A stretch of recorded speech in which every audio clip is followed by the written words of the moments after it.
Lance versus Rick, 25.2. You?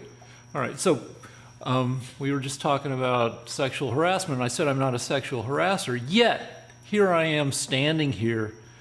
Did you say you're not a sexual harasser yet? No, I'm not a sexual harasser, period. Yet, here I am standing here at 57 and almost a half with my stupid shirt off week after week, which is a kind of creepy, too old to be doing it way of something that has some... That's not creepy. What's creepy is that you're still an art model because, you're showing, that's not creepy either. I paint art models all the time.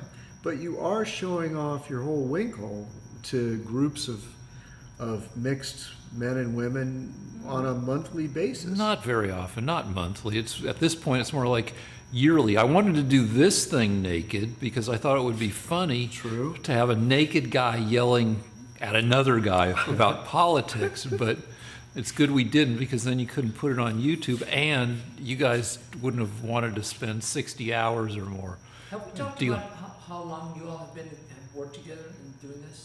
No, but a little bit. But I came to LA in '89, and within that year after getting here, I worked for you at the Palos Verdes Art Center, and from then on we became friends. So it's been 27 years or so that we've been friends. Yeah. And Though I wish I remembered more about knowing you before 9/11, because we could have had a decade of political friendship before 9/11 turned you crazily conservative. you know what's funny? Before 9/11, I actually didn't care that much about politics because there wasn't that much to think about. It just wasn't that dramatic. Yeah. The difference between Bush Sr. and Clinton, I now know was quite a difference, but at the time they just both seemed like well-meaning people of relatively close, they both seemed close to the same view. Well, there was less polarization. Yeah, right. And things were less oppressive. Now we have to think about politics every day. Yeah, that's true. And what changed it, I think, is 9/11. Yeah, the whole frickin' 21st century has been pretty angsty so far. Though, knock on wood, without the wholesale death of the 20th century, the periodic wholesale death. Well, Trump is making some very belligerent noises these days. Let's make our own belligerent noises, because we were going to talk about Senator Bob Corker, and you said you yes. had a controversial thing to say. Bob Corker is a Republican senator who just announced that he's not running for re-election. He's got another 15 and a half months to go, and he started just ripping on Trump brutally, saying that the White House is adult daycare, and somebody wasn't doing their job at adult daycare this week, and saying that that there are only a few people in the White House, with Trump not included among them, keeping the nation from chaos. So he's feuding with Trump. Well, I would just like to say that of all the people in office today, Bob Corker is probably one of the most evil because he was instrumental in getting the Iran deal to be considered not a treaty, which meant that Obama could just get it through without asking for approval from the Senate. And as a result, the Iranians are going to get a nuclear weapon. And I have something terrible to say about Trump right now, too. And that is he's General Mattis, and he had made some noises about how they may renew the Iran deal. And when he ran saying that he was going to throw it out on his first day. And what bothers me about that is that I won't be satisfied until we've bombed Iran's nuclear facilities. because there is no deal. There's no deal you can make with them. They're going to, if they don't care about their economy, they don't care about sanctions. What they care about is blowing up the United States. And the only, so. Wait, I thought they wanted to blow up Israel. Both.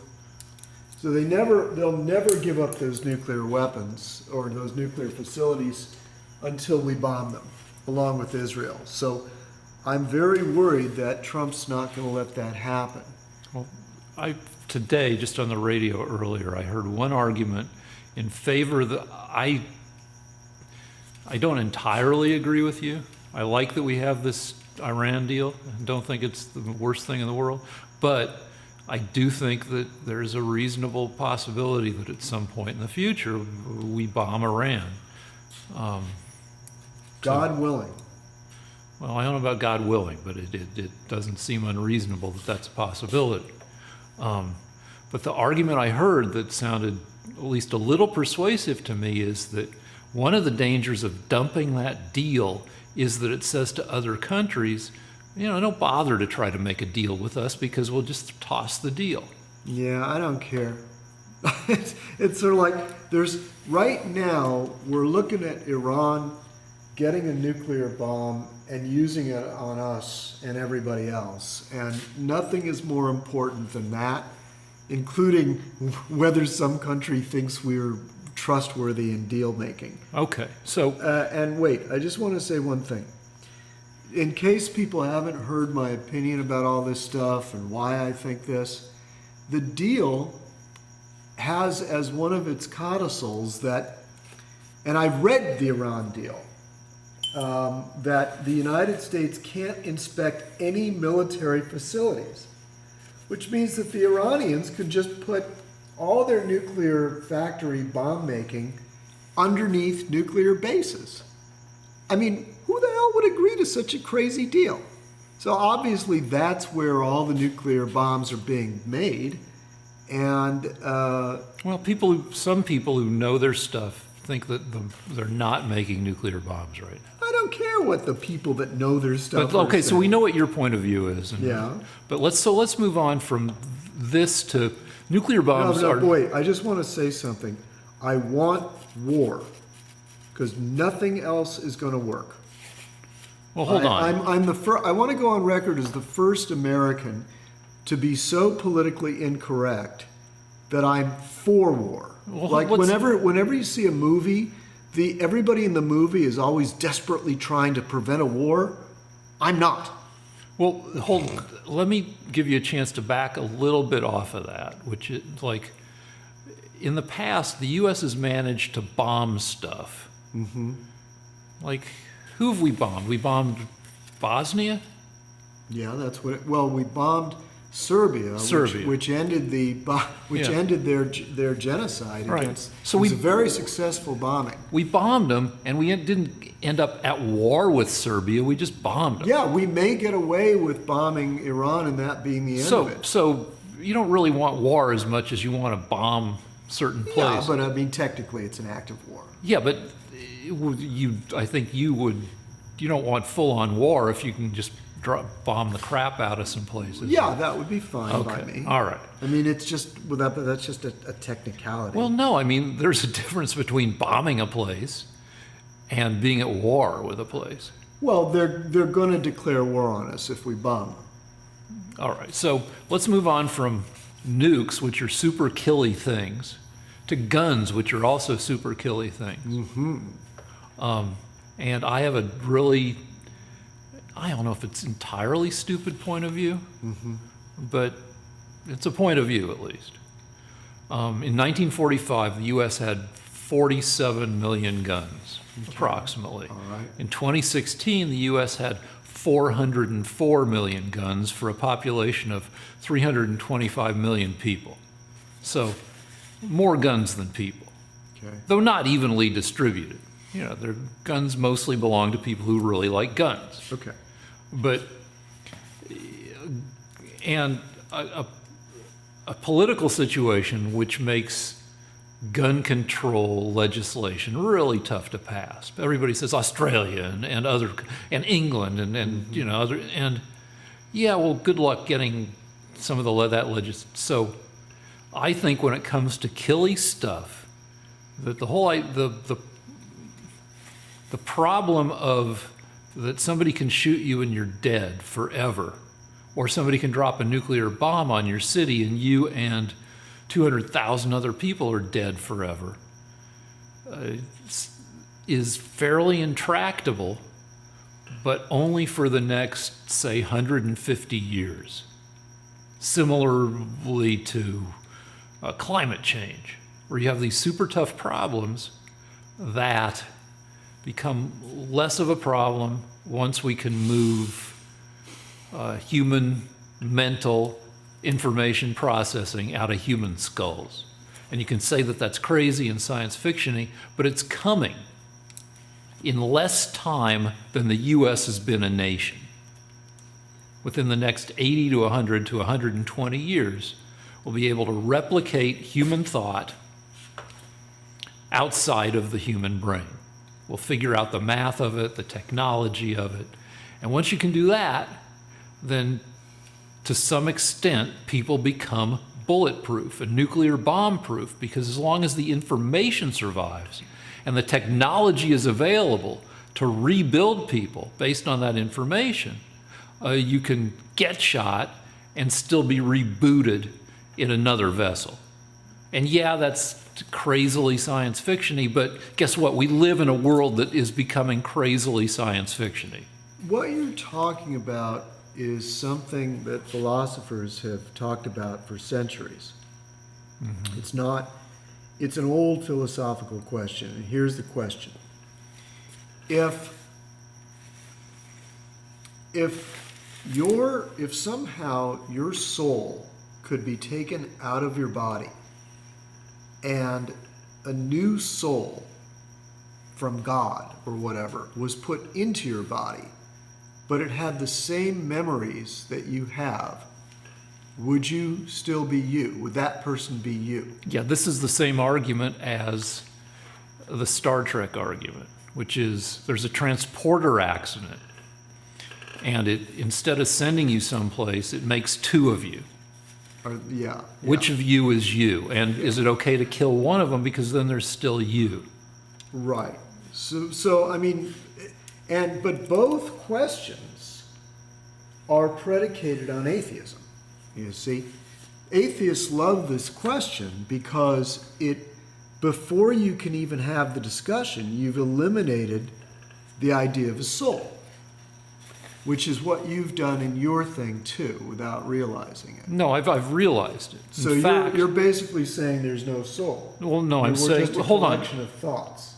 Well, it depends on what you can make the argument. I just made the argument on Twitter. If you go to my Twitter thread, I've got this 1,800 tweet Twitter thread going, where one of the more recent things I've tweeted is a discussion about how when you look at the different jobs that consciousness does, including report to your soul what's going on so your soul can experience this stuff, you can argue that things work exactly the same without the soul to report to. Exactly, which is what scientists are always saying. But another way of saying it is yes, that we do have souls, but the soul resides in the way our brains process information. And you can argue that that is no less a soul and no less important. Just because you know the math of a thing, and just because it's not a transcendent spark from some other realm, doesn't make it any less important. We act on Earth as if we have souls. Mm-hmm. And it's the as-if thing that, since it's exact, there's an equivalence between how we act with and without a soul. We act, we experience things as if we have a soul, even if we don't necessarily have a soul. Okay. So, but that doesn't make us trash, and it gives us... No, I'm just saying, I think that once I get shot, I don't know why this is. Philosophically, it's a very, very complex question.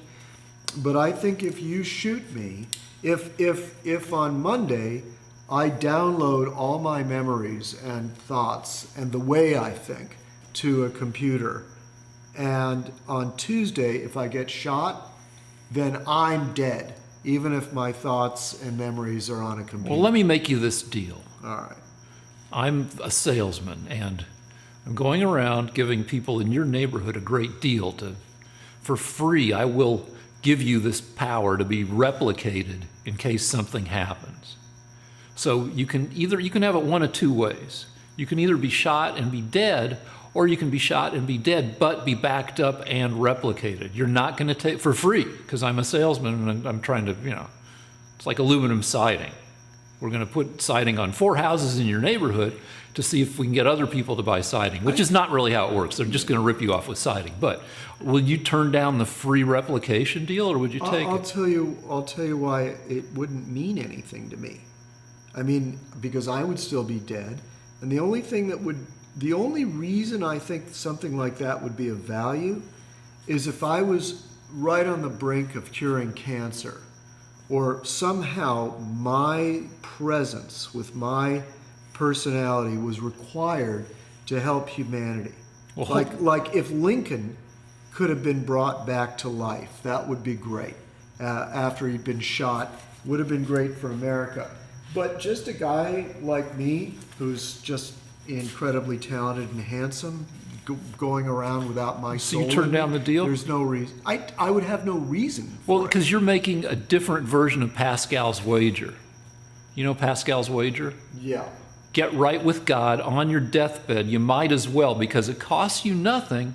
And even though the odds, if you're an empiricist or a materialist, you don't think that there's necessarily an afterlife, but on the teeny chance that there is, you might as well take but advantage you know what? of it. Pascal's wager is only interesting for people that think that God will punish them for not believing in him. I mean, nobody believes that anymore. Okay. So there's no reason to have Pascal's wager. But why don't you want to take, the Rick's wager, which is on the off chance that you don't have a soul and you are only your thoughts. How is that possible? My thoughts are attached to my physical biology. When did I become just a collection of ideas? Well, what about... Wait a minute, wait. If this was true, and I'm hitting you, by the way, because sometimes I have to beat Rick with a stick. If this was true, then Charles Dickens would be alive, because many of his thoughts are in a book.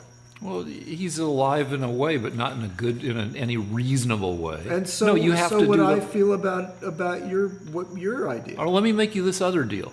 That's option 1. Option 2 is we have a deal where if you get shot, if something happens to you, we have a crack team that rushes in we've got a beeper on you or a signal. Within 30 seconds, team rushes in, saws off your head, and sticks it onto a life support system, and we grow you a new body. If I could see that done with a sheep, that'd be fine. Okay, so Well, wait, I'm going to give you my ideal option before any of this gets done. Okay. And that is this. We go to Anne Margaret. We clone a version of her that could love only me. That's the deal that I want. Or wait a minute, Ann Coulter. well, wouldn't you want some kind of Frankenstein Ann Coulter Margaret? Like it would be Anne Margaret's mind with Ann Coulter's body. No, the other way around. I don't know. All right, either way, I think All right. you'd be happy. I would be. Yeah, I'd be happy if I could get somebody to return an email. So, all right. So, what's the next subject we're going to talk about? Can you give us really quick your views on? We had this horrible Las Vegas shooting, and can you give us your views in terms of gun control and how that plays a role in what happened in Las Vegas?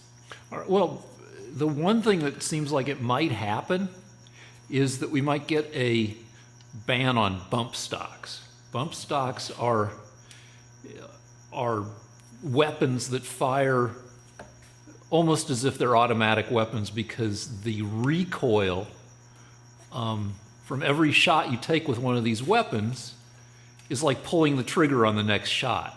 It's like, and the shaking is like it cocks and moves another bullet into the chamber, and so you can probably rattle off, I don't know what, 100 rounds in a minute. I don't know how fast automatic weapons shoot, but nobody seems to think that they are a good idea for any of the purposes that private citizens have guns for.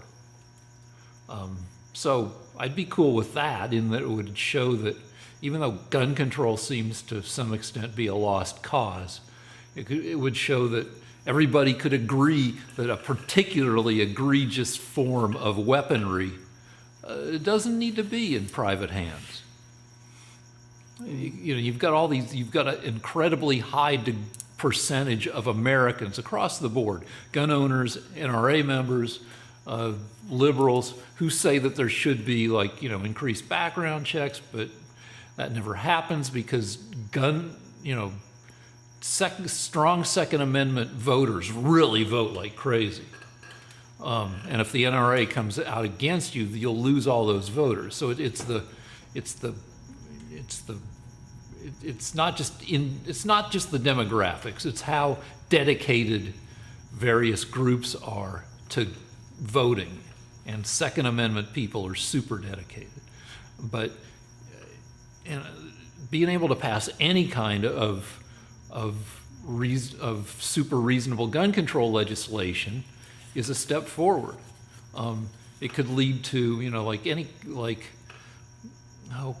some weapons company tried to bring out a line of guns with personal identification, where it would only shoot for people who were registered with the gun, which is, it's not tough technology at this point. But Second Amendment people went crazy on that because it seemed like a restriction. But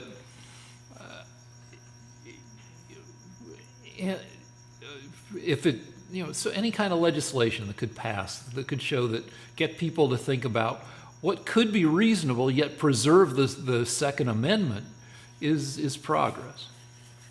Otherwise, we have to wait until people are bulletproof in the year 29, because they can have backup brains someplace.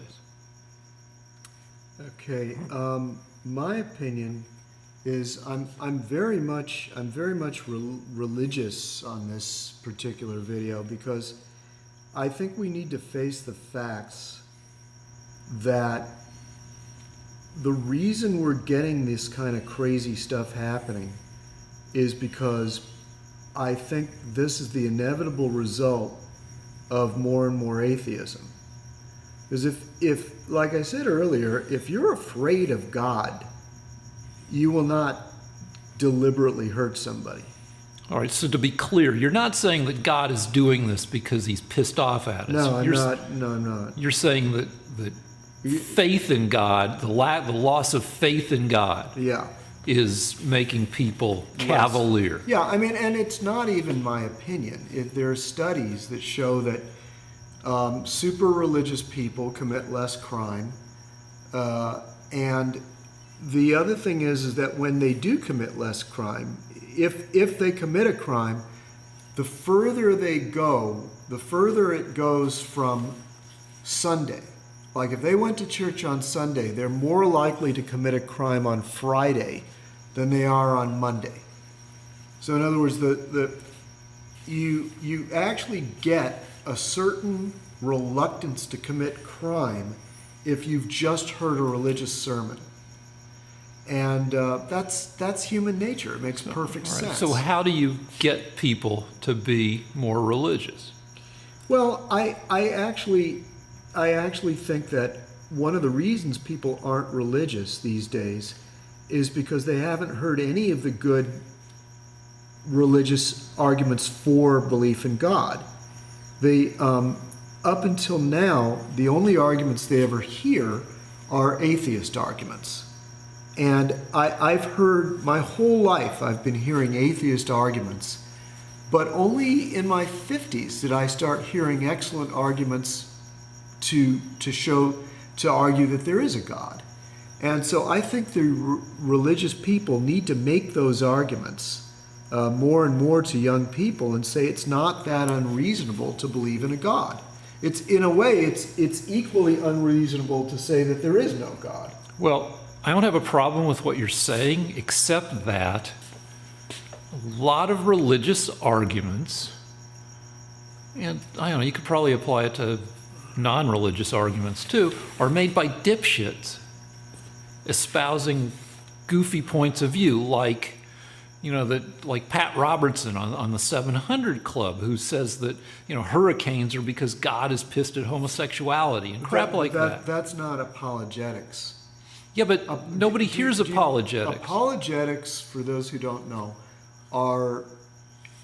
is the study of how to argue in favor of religion.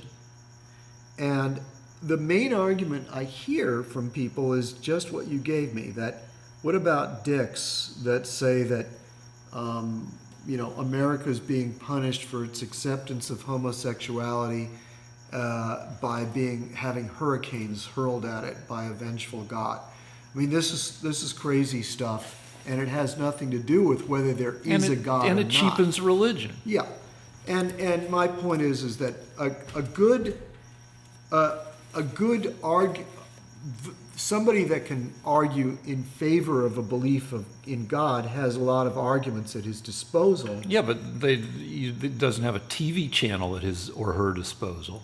Well, I mean, they're on YouTube, and as I say, young people need to become acquainted with these arguments before they give up religion. Yeah, but nobody's doing that job. No, that's true.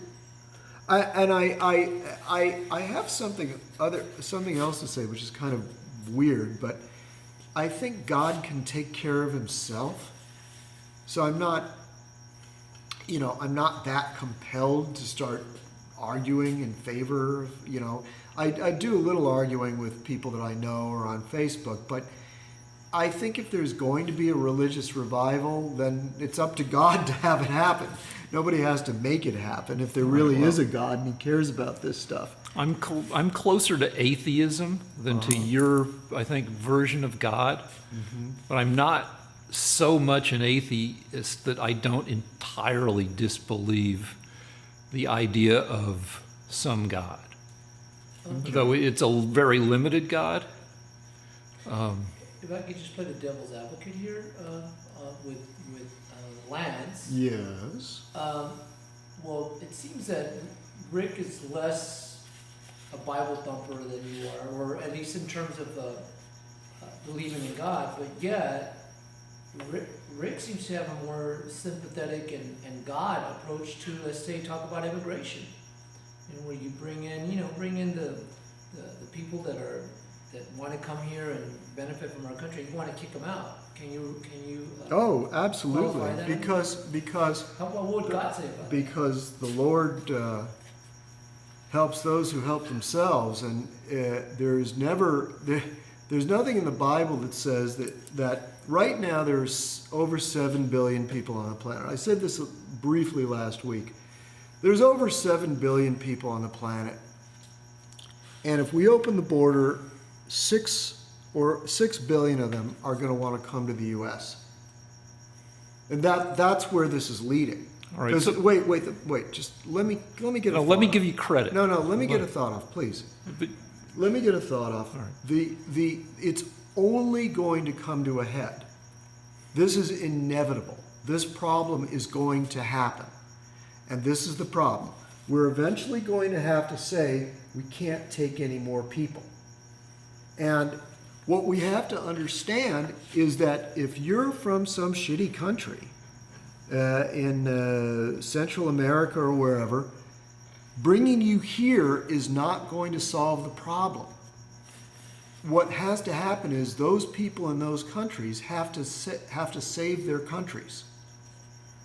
What I'm such a deeply loving and religious person that I want the whole world to be a nice place to live. And if you move the whole population of Africa to California, then neither Africa nor California will be good places to live. And that's what we have to be aware of, because that's what is going to happen if we don't. All right, to Lance's credit, I think we're the same in that, not with our attitude towards immigration, but we both believe there are forces of order in the universe. Lance calls these forces God, though that doesn't mean that our idea of these forces for order are the same in terms of being God. But we both believe in order. It's just how we approach order that is different. You know, Lance doesn't want any darn foreigners in the country. And I think we have room to make this a welcoming country. In fact, I think we need to make it a welcoming country in order to maintain technological superiority. No, we don't. Yeah, we do. We've got plenty of people here that are excellent at science, and when we open the border up, we're getting people from Pakistan that can't even read their own language. That's 90% of the people that are coming over. Well, they're people that can't even survive in their own society, that go right onto welfare. We're not getting all the world's scientists. We get a lot of them. America has 1/22nd of the world's population. That means that 21/22, more than 95% of the potentially good scientists are in other countries. So it's good for us to be a science magnet. That's the most misleading statistic I've ever heard. All right. Let me argue against it because we have excellent schools, and most of the 95% of other people in the rest of the world may be sucky at thinking about science because their countries are sucky. But to some extent, so maybe it's not 95%, but still, there's a huge talent pool in the rest of the world. Okay, and I'm just telling you that I'm happy to let them stay in their marvelous countries and make them like America. And what we should be doing is going into our own inner cities and taking the poorest people and training them in science, because I'm sure there's plenty of wasted minds in our ghettos. And that way, because I'm such a loving and empathetic, sympathetic person, I want American poor people. I'm good with that. I want American poor people to succeed and go into science. Yeah, but you've got an administration. Not people from other countries that would be better off saving themselves. Republican leadership is not particularly sciencey. And if you put Republicans... I don't believe that one bit. Look at Kansas, where they've had to shorten the school year because they have this crazy idea that if you got rid of taxes, business would flock to Kansas, and now they're broke, and they've had to shorten the school year. And look at all the other Republican states that don't charge any state income tax. That, I've told you in our first debate that if you hadn't been paying income tax all these years, you'd have 2 houses. So the Democrats fucked you. No, because I could buy 12 houses in Oklahoma for what our LA house is worth. Not because of the Democrats. California's a desirable place to live. Yeah, so... Because of the weather. The Democrats had nothing to do with that. Yeah, but I'm okay with having one. How many houses do I frickin' need? I'm just saying.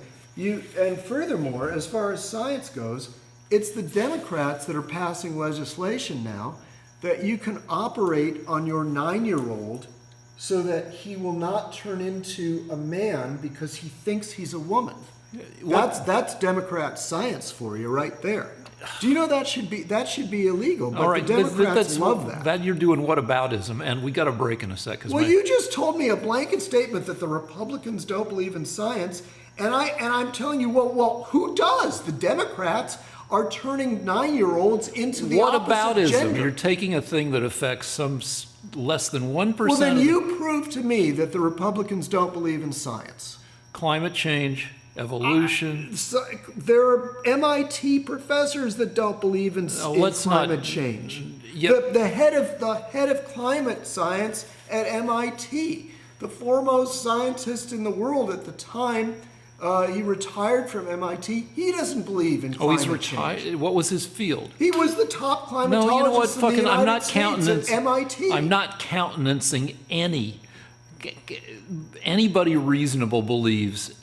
You're way, way behind the curve if you think that anybody reasonable doesn't believe in Okay. climate change. The top climate scientist in the United States One- at MIT one does old- not believe in climate change. All right, one old fart. Not just one.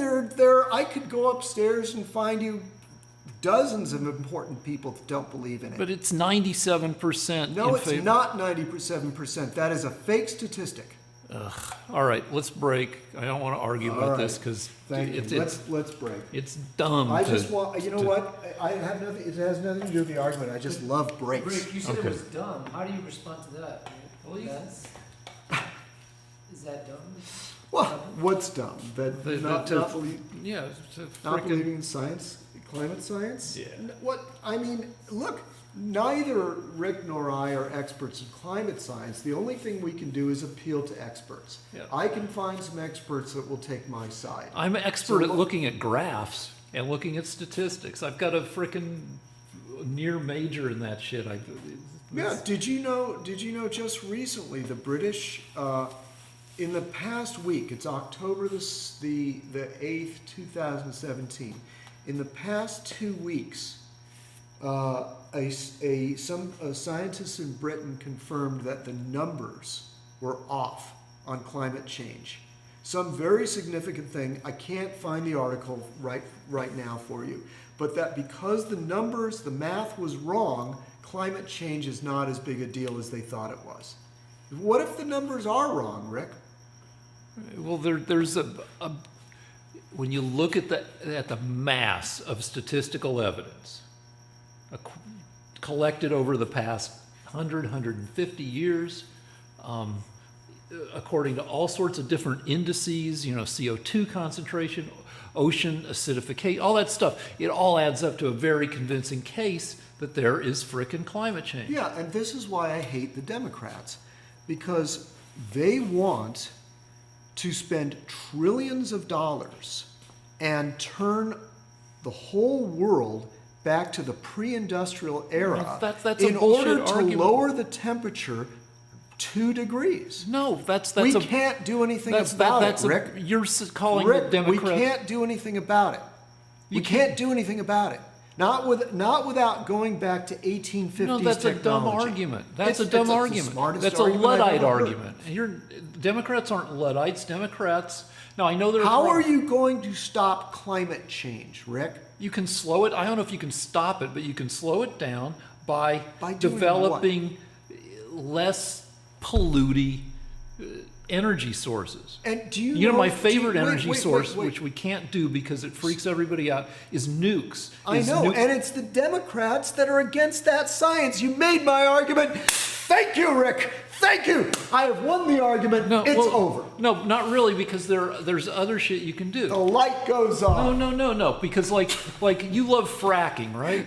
I love fracking You and I love- love nuclear power you because love- I'm a Republican. No, because no, you're no, a no, Democrat, no, you let's- want to end nuclear power and fracking. No, but thank you. But look at Thank you, fracking. Rick. Look at fracking compared to coal.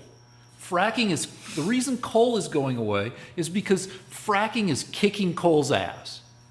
Fracking is cheaper energy. Yeah, I know it blows up some towns. I just wish we wouldn't talk about fracking every week. I'm fracking sick of it. All right, but anyway, there are ways to develop. Hold on. The market is going to be really helpful in developing sources that are less polluting. Okay, well, good. More power to them. All right, but it doesn't mean that we need to be Amish riding in buggies. And it doesn't mean that the United States needs to give trillions and trillions of dollars to shitheads that have contributed money to the Democrat Party. Because what? Because 2 solar panel companies went No, they tits gave up? billions. They wasted hundreds of billions of dollars on those solar Yeah, panel but- companies. It wasn't all right, just so- one, it was several. All right, And so- they were all big contributors to the Democratic All right, Party. fine. Which is exactly So what this is all are you about. gonna, okay, so you're doing the baby with the bathwater thing. A few solar panel, I don't know how many. I'm still not convinced in global warming. I think 2 degrees Well, doesn't yeah, matter. but look at you, you're a great artist. Thank you. You're not a scientist. Neither are you. No, but I'm closer to being one than you are. I mean, Can we please break? I all right, promised okay, to all right, break. okay, okay.